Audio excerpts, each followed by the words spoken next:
Olá, gente, tudo bem com vocês? Espero que vocês tenham tido uma Páscoa de bastante tranquilidade, né? E muita gratidão a Deus por estarmos todos com saúde, né? Hoje, a partir de hoje, as aulas vão ser de revisão para as provas que serão na próxima semana, tá? Então, a partir de terça-feira da próxima semana, nós faremos as provas e essa semana a gente vai passar revisando alguns conteúdos. É importante que vocês assistam os vídeos porque essa semana a gente não vai usar os livros, as atividades vão ser no caderno ou no Google Forms, naqueles formulários que vocês preenchem pelo celular mesmo e enviam no final, tá certo? Eu vou colocar aqui a atividade de hoje, que vai ser em português e em história, tá? Sobre o gênero textual que a gente vai estudar nas provas que a gente vai revisar é fábula, tá? Então, o gênero textual, fábula em verso. E a gente vai ler essa fábula, O Leão e o Ratinho, e fazer as atividades que vêm depois, tá? Então, eu vou ler com vocês. Ela é inversa, eu coloquei aqui em prosa, mas eu vou corrigir, tá certo? O Leão e o Ratinho. Muito distraído, o ratinho da sua toca saiu, percebendo atemorizado que nas garras do leão caiu. Paralisado pelo medo, percebeu logo o perigo. Puxa, o pavor foi tão grande que teve frio no umbigo. O ratinho implorou: Seu leão, quero viver. Ainda sou tão novinho e não quero morrer. O leão ficou pensando e a juba até coçou. Olhou bem para o ratinho e depois o libertou. O ratinho, agradecido, prometeu ao rei leão: Este ato de bondade terá retribuição. Alguns dias se passaram e, ao andar por uma trilha, o imponente leão caiu então numa armadilha. Foi então que apareceu, bem feliz e saltitante, aquele pequeno ratinho, liberado dias antes. Rapidamente o ratinho, a rede começou a roer, até que o leão conseguiu se desprender. O leão, agradecido e também sem argumento, comprovou o velho ditado: tamanho não é documento. Moral da história: uma boa ação ganha outra.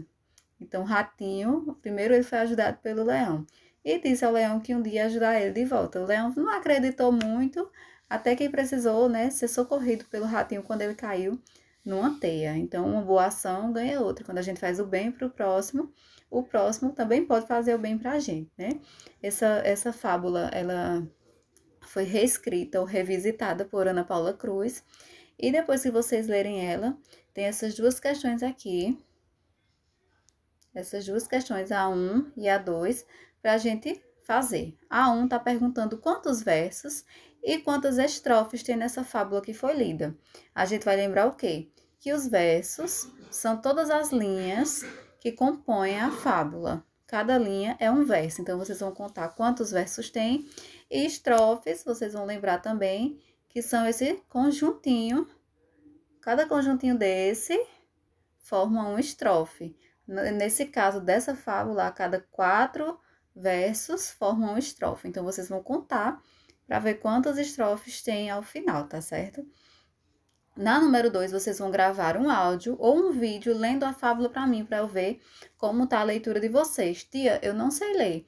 Então, vai gravar lendo apenas as palavras que conseguir, tá certo? Que eu sei que algumas palavras vocês já conhecem e vão conseguir ler. Então, eu quero um áudio ou um vídeo com a leitura dessa fábula, tá certo?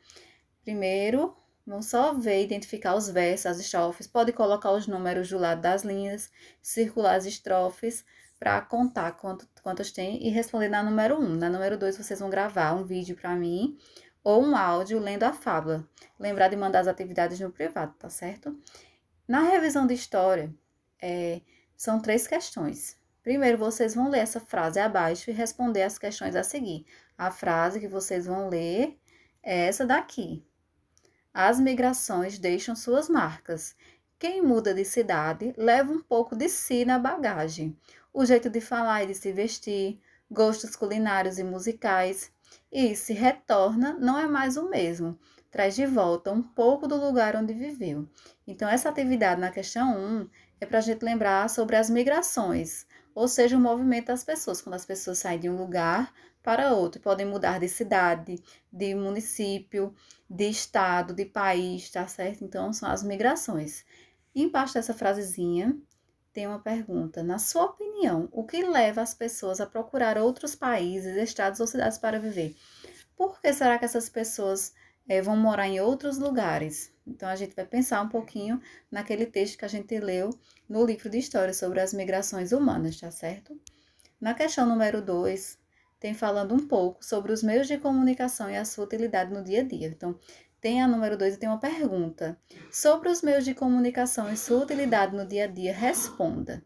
Aí tem uma imagem aí, né, uma foto com várias imagens sobre os meios de comunicação, como as pessoas utilizam, quais são, e tem assim: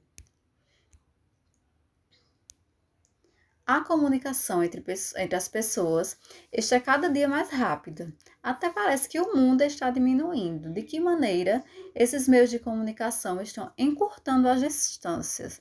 Ou seja, com os meios de comunicação e com a tecnologia que a gente tem hoje em dia, parece que a gente está próximo de todo mundo, né? A gente consegue mandar mensagens rapidamente, fazer chamadas de vídeo, mandar mensagens, coisas que há uns séculos atrás, há umas décadas atrás, era bem mais difícil, né, para fazer. Hoje em dia não, é tudo tão fácil, a gente consegue falar com a pessoa que está nos Estados Unidos rapidinho através de videochamada.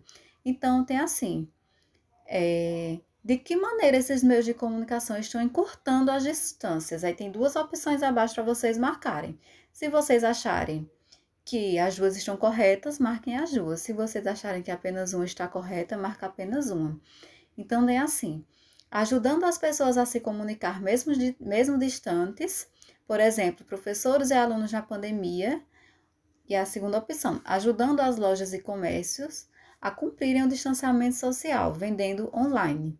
Então, tem duas opções aí para vocês me dizerem se é isso que acontece no dia a dia, se isso está acontecendo, se os meios de comunicação ajudam os professores e os alunos, assim como ajudam os comerciantes e várias outras profissões que hoje em dia, devido à pandemia, estão dependendo exclusivamente, né, do celular e da internet para trabalhar, tá? E na número 3 tem assim, quais os meios de comunicação você e sua família mais têm usado durante a pandemia?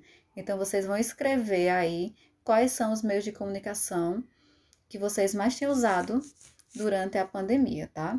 É uma atividade de revisão com tudo que a gente já estudou. É simples, mas tem que escrever nos cadernos, tá? Quem puder imprimir, imprime, mas quem não puder, escreve, principalmente as perguntas e as respostas, tá? E as dúvidas a gente vai tirando na medida que vocês forem mandando para mim. Não esquece de colocar o nome da escola, a data completa. Tem gente que não tá colocando completa, então lembre de colocar o cabeçalho da escola completo, tá? Sempre que for colocar, coloca tudo. E qualquer dúvida vocês podem falar comigo, tá?